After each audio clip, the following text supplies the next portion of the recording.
दैवयोग दैवयोग दैवयोग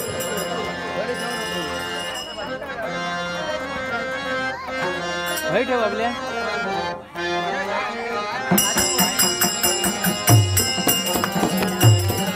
हलवू नको बघता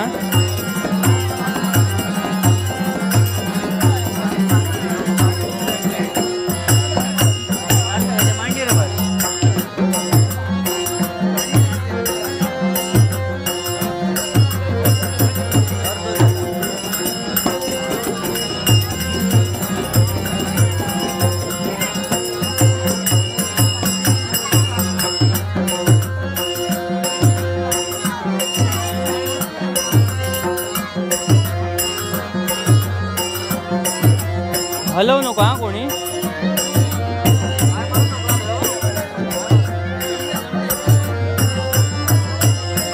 हात लावू नको का लक्ष ठेवा आपलं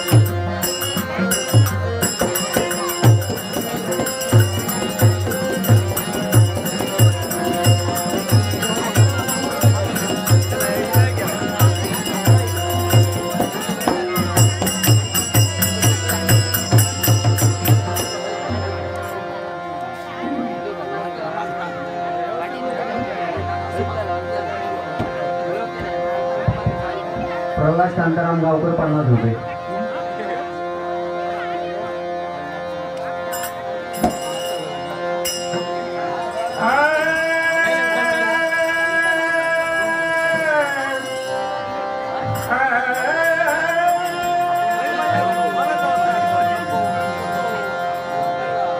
सादर करीतो कला गजमुखा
हाच प्रसंग घडला. याच प्रसंगाला अनुसरून आजपर्यंत मी वावरतोय, पण आता मात्र निर्धार केलाय त्या देवताचा मला सेवक करायचंय. ज्या देवतानं माझ्या पुराणांचा सेवक करून ज्या यात्राला त्याच याचनाचा विचार मी करतोय. विचार एकदम का पातळ होण्याच्या राजदरबारात पाऊल टाकला असेल तर चारी बाजूला जय जयकार जय जयकार आणि जय जयकार. याच अंधकासुराचा जय जयकार. जय जयकाराचे नाद ऐकू येतात पण नाही मनाला स्थिर होतात. जय जयकार झाला असेल तर प्रत्येकाला आनंद वाटतोय, पण माझ्यापासून रावला गेलाय आणि तोच मला आनंद शोधायचा आहे. या पाताळपणाच्या ठिकाणी जय जय जयकाराचे नाद ऐकू येतील ते कोणता तरस आहे त्या देवतांचा नाश करून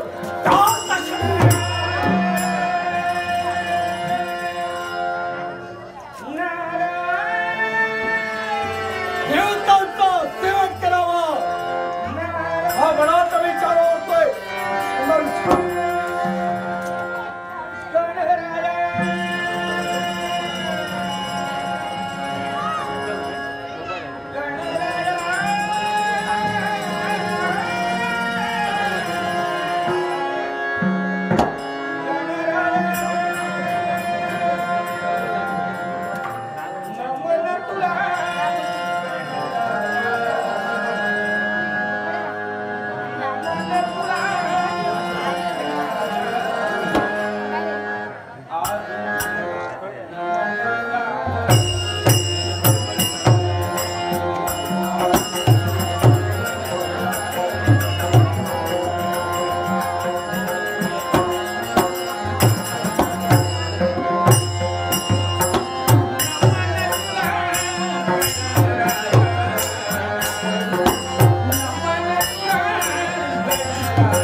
आल्याची जाणीव देणं हे योग्य हो.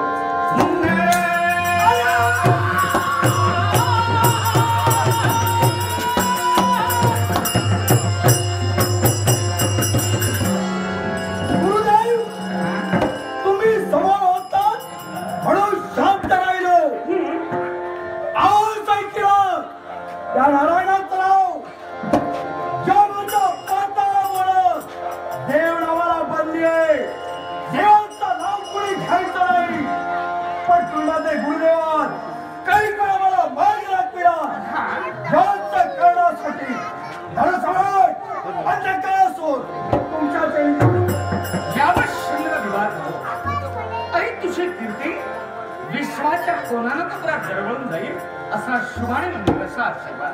गुरुदेव तुमचा आशीर्वाद मिळाला, मनाचा समाधान माझ्या क्षणभर झालाय. माझा आशीर्वाद तुला मिळाला होय, पण अजून माझं स्वागत झालेलं नाही. तुम्ही माझे गुरुदेव काही कळालात मार्गाला मिळा. गुरुदेव असे उभे का या विनाशकात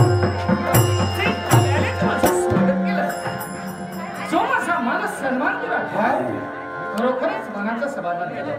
पण आज मी तुझ्या संपूर्ण याचं निरीक्षण करते. आज जरा उत्साहाने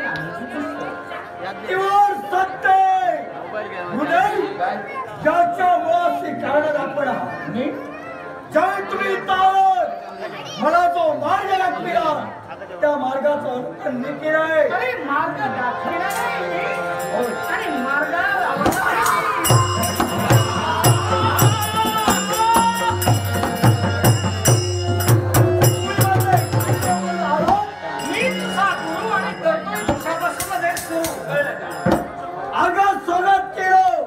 मला पोचवायची तयारी. कुठं माहितीये का? उच्च पदावर चांगल्या जागेवर मला तुला न्यायचंय. मग गुरुदेव काय तुमच्या मुखातील शब्द मी सत्यात उतरले आणि नेमका माझा विचारच होता देवतावर स्वारी करावी याच विचारात होतो. कारण तुमच्या मुखातील शब्द सत्यात उतरले. ब्रह्मदेव प्रसन्न झाले. माझे पिताजी मला प्रसन्न झाले. मिळवलंच काय आगळं आणि वेगळं असं कोणतं ज्या विश्वात कुणाला मिळणार नाही असं मलाच मिळालंय. वळणाने बोलण्यापेक्षा सरळ स्पष्ट तेच तुम्हाला कथन करत. तेच तर गुरु ऐकायचं असेल. माझ्या पिताजीने असं तुला दिलं तरी का? अमरत्वाचं वरदान मला दिलंय. असं कोणतं बरं? ज्या विश्वात मला मरण नाही आणि माझं मरण आहे ते आगळं वेगळं. प्रत्येक प्राणी मात्र जो जन्माला आलेला आहे ना त्याला मृत्यू आहे. मग तू एकटा जमरतो कसा का? माझा वृत्तांग सुद्धा आहे. पण ते तीन देव ब्रह्मा विष्णू आणि महेश या तिघांपैकी कोणताही एका देवतेच्या अस्त्राकडून मला मरण आहे.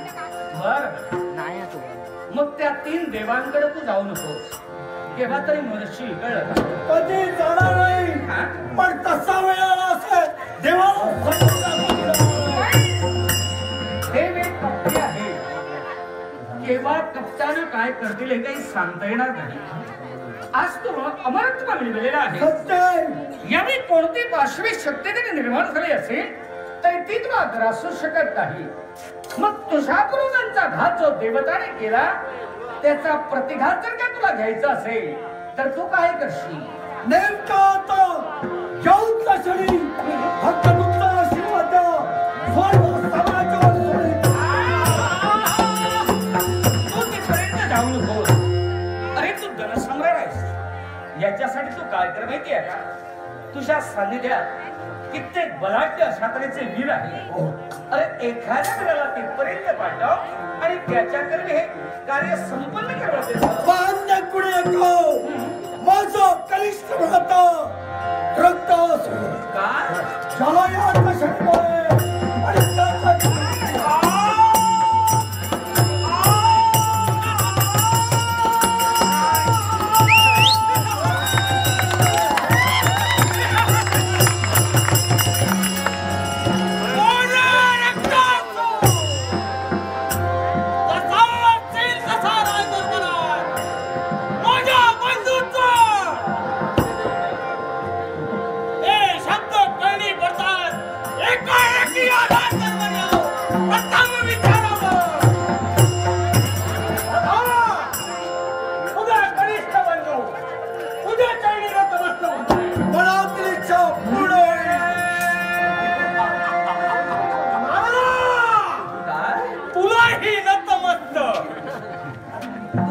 आशीर्वाद.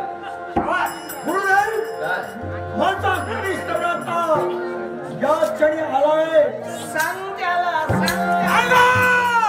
अरे कोणत्या शब्दाला मला बोलावलंय आणि काय करायचंय? वाटण्यांचं असलं तरी चालेल, प्रत्येक काही जरी असलं तरी सांगा, फक्त सांगा. हे रक्तासूर, मला सांग रे, काय ते मात्या पितेच्या कुशीकुलात मूल जन्माला येतात ती गाणी कशासाठी? त्यांची नावकीर्ती कमवण्यासाठी. हे सत्य ना अजूनपर्यंत कमवली. मग तुम्ही वीर आहात, ते पहा तुमचे मृत झालेले पूर्वज तुमच्या नवाला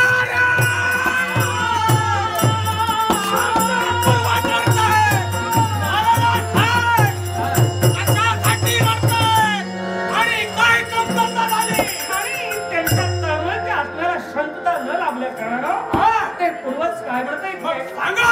ही औलाद आपली नव्हे.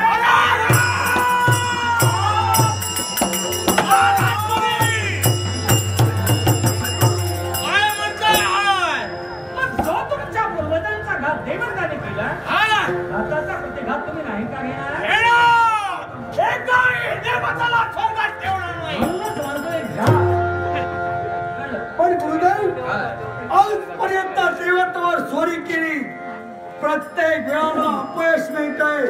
ज्याच्या मुळात नेमकं कारण काय? एकच, जो तुम्हाला दानवाना जे अपयश आहे याच्या मुळाशी कारण देवतानं भेट.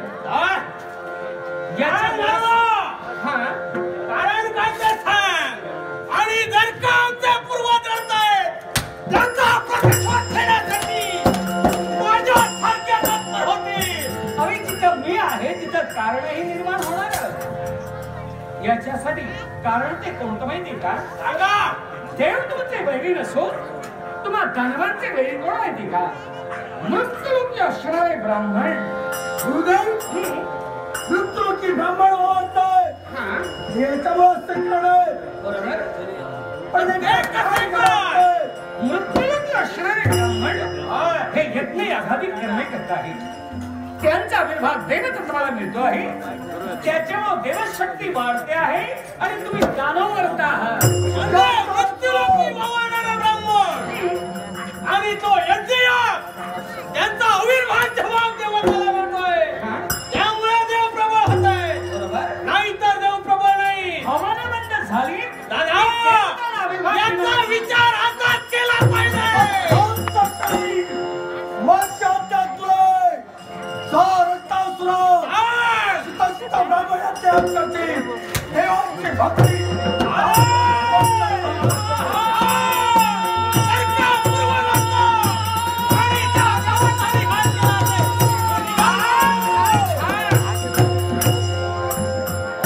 काही ब्राह्मणांना शेंडी असते, काही ब्राह्मणांना शेंडी नसते.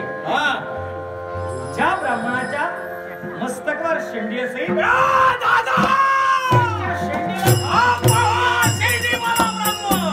त्यांच्या हाताला धर.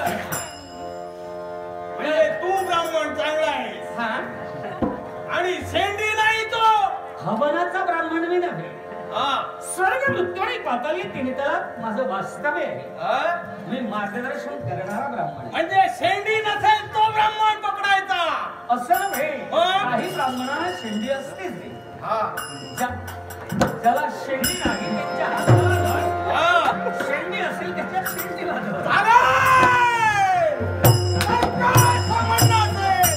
पुढे ब्राह्मण असो त्याच्या नाशासाठी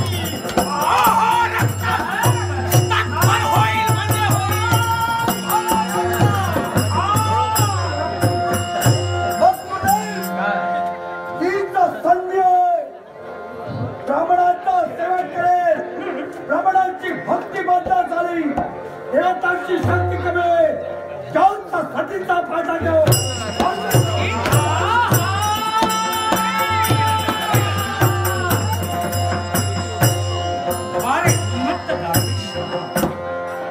तरी तुम्हाला दानवांचा अंतरंग मी जाणतोय. देव हे कोण आणि तुम्ही दानव हे कोण? देव आणि दानव हे सातत्य बंधुत्वाचं नातं.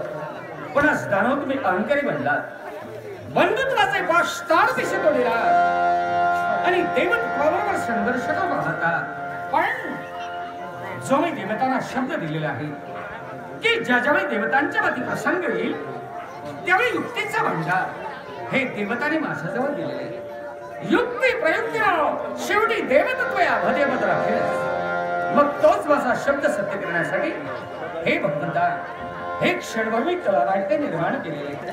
देवान याही माझ्या कलानाट्यात हे भगवान मला यशप्राप्ती घडून दे एवढीच देवा तुझ्या समोर माझी सविनय प्रार्थना. आळवारे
देवीदास गावकर याचकडून माझ्या कलेचा गौरव करण्यासाठी हे बहुमूल्य पारितोषिक आलेले देवीदास गावकर यांचे आणि तुम्हा तमाम श्रोत्यांचे मी